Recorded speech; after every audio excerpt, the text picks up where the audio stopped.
What's up, YouTube? Welcome back to another video. And today we finna be reacting to another video, you heard me? So now I got a face cam. My missing subscribers. Hello, it's my face, very beautiful, very hot. Hit my line. Ring ring. Alright. I'm gonna be reacting to Do Not Video Chat with her. SSS 18. Spooky Scary Sunday 18. We're gonna be getting into this. We're going to be getting into this now. And let's go. Alright, let me play the video. Bro. What are you doing here? Spooky Scary. Hold on, bro. Now, if we finna be reacting to this, let me turn my quality down so the video can play. Go down a little bit. Perfect. Alright.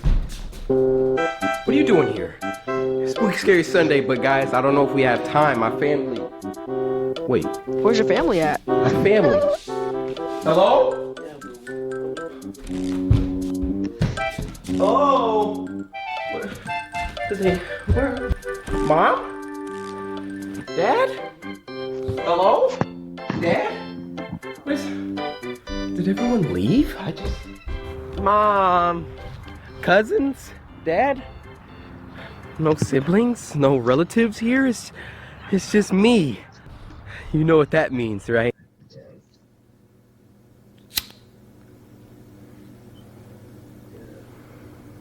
I hope the recording isn't too laggy. I'm not going to be talking too much in this video because this is a reaction video.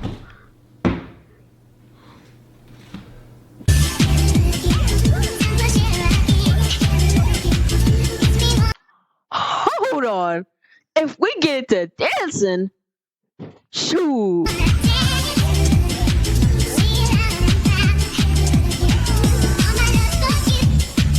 All jokes aside. All right. My family has departed. It was a very swell visit. And, I'm ready to get back to work. Things going back to normal on the channel here. Gonna be playing some Mortal Kombat 11 soon. Slice that like button if you're excited about that. And today, we celebrate with a Spooky Scary Sunday, which I am happy that you are on time for once. Alright, so before we get started, let's get some snacks. You guys know what time it is. Also, Edward Norton gave me a call. I told him the parents were in. He actually gave me another week, so we don't have to worry about him, which is good. Because when he gets here, I'm going to kill him. Just like I have to do to everyone that irritates me. Why are you watching? Hold on. What am I, a noob? Who said that? Whatever, bro. I got the lights on watching a Spooky Scary Sunday. I'm a noob. Let's go turn them off.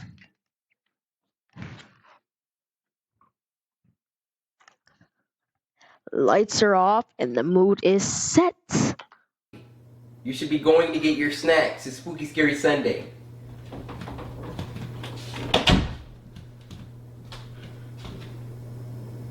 You still standing there? I'm gonna get real comfortable because this is a reaction video. Scary Sunday is I ain't by trying. now, then I'm sure. Got my pajama pants on. I'm overwhelmingly sure that you just subscribed in the last 15. Hey. Subscribe to me right now. I'm gonna start letting it fly. Just kidding. This is a fake weapon. I'm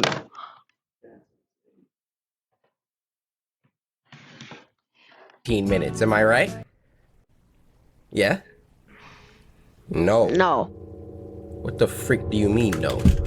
Bro. I've been doing Spooky Scary Sunday for over a Oh, you did just subscribe. Okay, well, I can explain. Spooky Scary Sunday. Wow, That's a blooper. Spooky Scary Sunday is a show where every Sunday we come together as the Samurai, our small little quaint tribe on YouTube. We come together, relax, and we watch some scary videos sent in by you guys via Twitter using the hashtag Spooky Scary Sunday. You go on Twitter, follow me at Corey Kenshin. I'll give you maybe 4 or 5 seconds. Yeah, go ahead and do it. At Corey Kenshin, hashtag Spooky Scary Sunday, and then drop a link to the scariest video that you know. And if your video gets picked, you get a shout out, boss. So sit back, relax, grab some snacks. My ear? Go ahead, get you some wild berry Pop-Tarts, maybe some Starburst jelly beans, and I don't know, a root beer. And with all that being said, root beer. I don't like root beer. This first one is called Sonic the Hedgehog Improved Trailer. I mean, with all the Sonic news that's going on, this is fitting. This was uploaded by Surreal Entertainment. What's good, my friend? And this was sent to us by Meme Agent. So, Agent, you have fulfilled your duties. A promotion is in order, for I now dub thee no longer Meme Agent, but Meme Lord.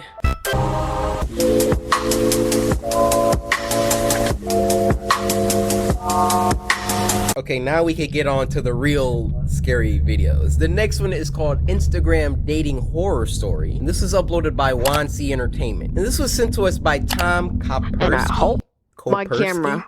I'm gonna call you Tom Cop. Tom Cop, the Time Cop. What? Now, Tom, as a reward, one of these delicious, nutritious wild berry Pop-Tarts. My favorite flavor. It does. Why do y'all do this every time? Tom, come here. Hate the Instagram horror stories. I was a big Tinder guy a few years ago. Everywhere I went, bro, this guy is whack. I would update my location and update, my body count. Body count. Then I quit doing Tinder and stuck with Instagram. Ooh. I know, they're completely different, and IG has a bunch of fake accounts. So does Tinder. So I saw this girl commenting on all of my friends' pictures. Then she commented on mine. Uh-oh. I also saw my friends replying, so I figured she was a real person because I looked on her page, and she had way more followers than people she was following. Just like me. So go ahead, go to Instagram. Everybody take a second. The story ain't going nowhere. Go to Instagram at Corey Kinch. We trying to get to 600K followers today. If we do, who knows? Maybe I might give like a giveaway on my story. By the way, why would you want to talk to a girl that all your friends were already replying to? You really trying to share with the bros like that? DM'd her. I definitely thought she wasn't going to reply, but he DM'd her within an hour. Bro, you're desperate. We talked for maybe 2 or 3 weeks, and we made it official. She was pretty, had a degree. 2 weeks and you make it official? And a good job, as she said. Dang. I felt she was out of my league and too perfect. Right. Every day she posted new photos. And I told my friends about her, and they seemed pretty jealous, except for my friend Ryan. He said I was stupid because I never spoke with her, and I only messaged her. You're just mad at your job. She invited me over because she said she can cook. Doesn't make sense. Ryan told me to don't go. The rest of my friends said don't have any kids, and they would laugh. So I went over there. Bad but friends. not without Ryan calling me a clown first. Good job, Ryan. The GPS says she lived about an hour away. Know something. When I first started to talk to her, maybe it is Ryan. She told me that she lived in a nice neighborhood. But when I got there, why did I do that? There were people everywhere, and the neighborhood was not that nice. Oh, turn around. When I stopped at the stop sign at the corner, people walked up to my windows and asked me, what do I need? Get back! But I pulled off really fast and got to the house. It was a duplex, so I messaged her, and she said to come up the stairs. It was about 9 at night, and people were everywhere just standing around. Oh, no. I knocked on the door, and I was definitely excited. The door opened to my surprise.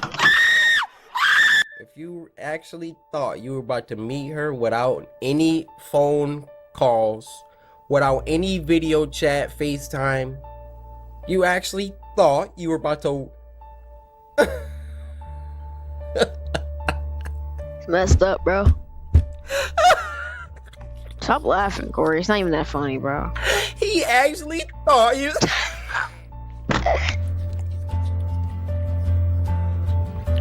He thought. He thought.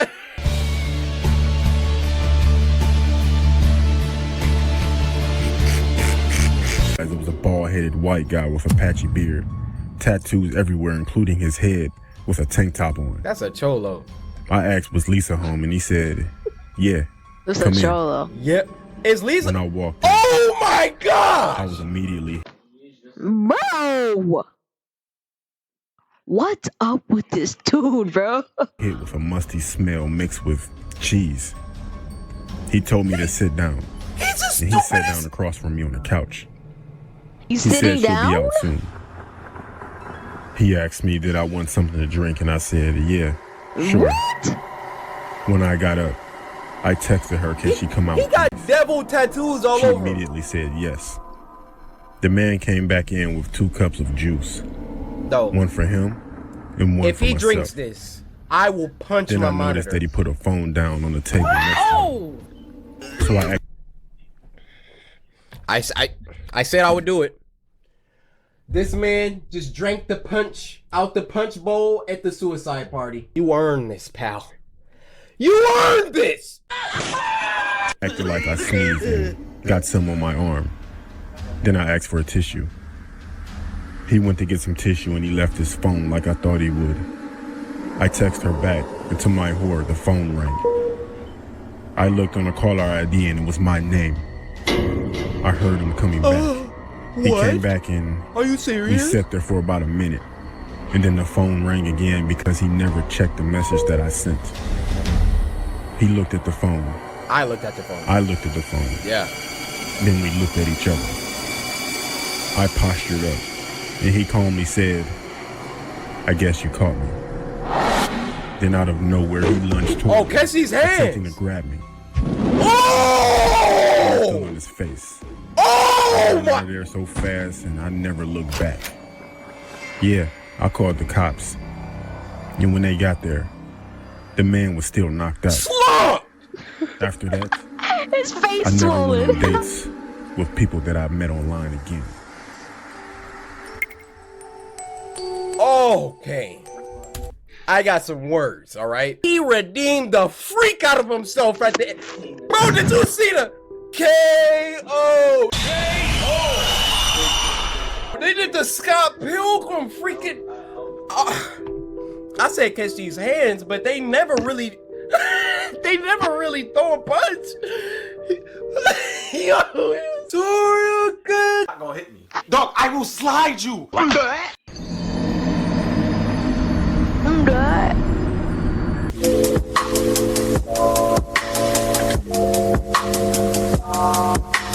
This next one's called My Creepy Coworker Has a Crush on Me, and it was uploaded by Stephen D.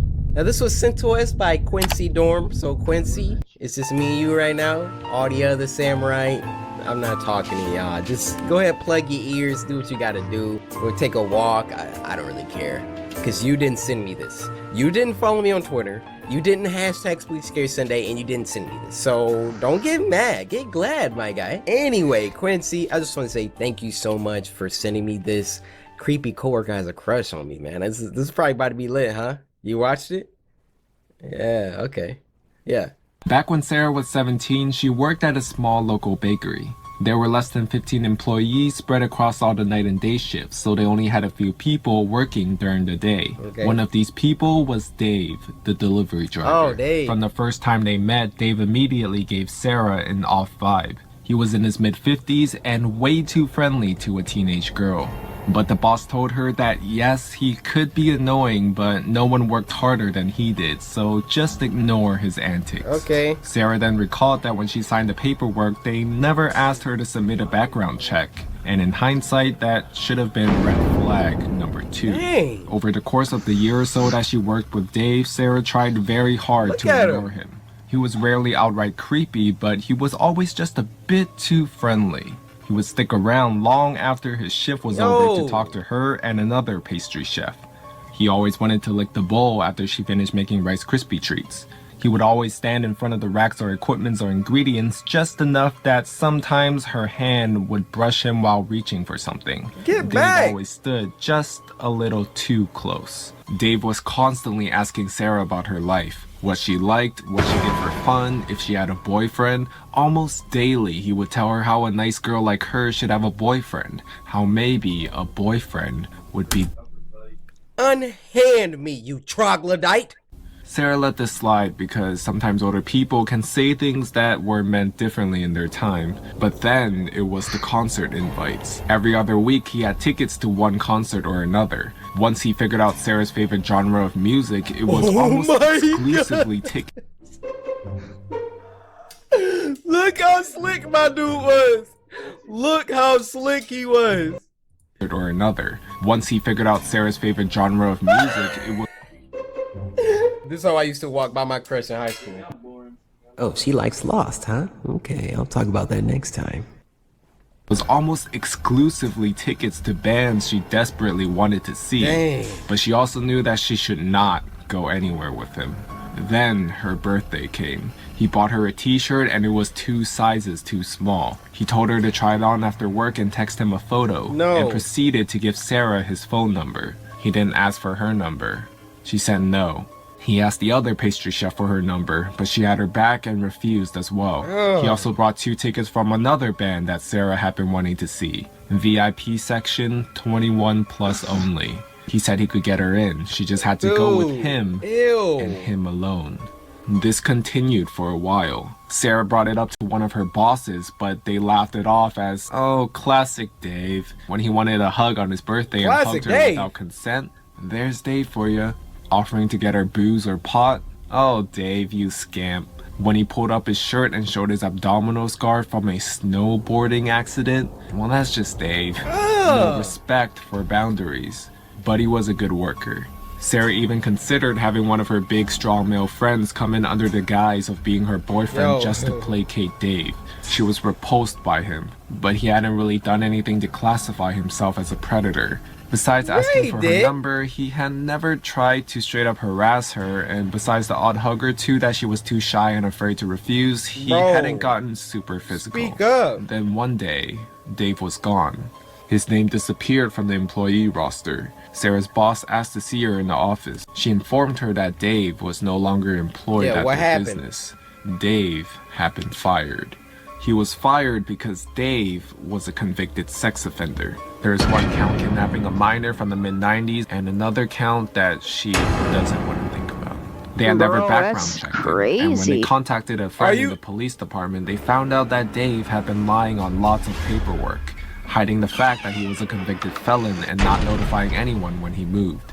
Once they brought this information to the police department's attention, they had a few more charges to add. They found out because apparently he had been stalking and harassing one of the clients he delivered to. After his termination, Dave showed up to work one day. He had a weapon with him, but Sarah never found out what he had.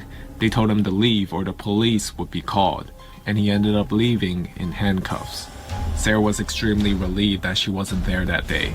It's been a while since she worked at the bakery, but sometimes she still thinks about how badly things could have gotten had she gone to even one of those concerts with him. My God. Now that we know. Bro, the sound effects in this story. You put those sound effects to anything, it gets scary. Guys, this morning I went downstairs. It was a long night. I woke up very hungry. There's only one breakfast food that could satisfy my empty stomach. What is that? It was cereal. I went to the pantry, grabbed a box. Alright. I went, grabbed a bowl with a spoon. Okay. Poured some frosted flakes into the bowl. They looked delicious. I went over to the fridge, grabbed the carton of milk. Oh no. It was empty.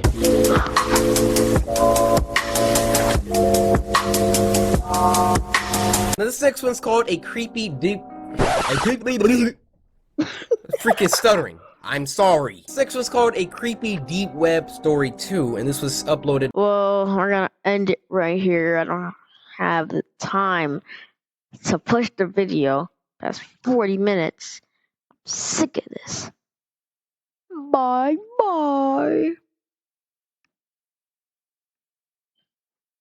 Gonna end the recording here. I'm just gonna edit this out.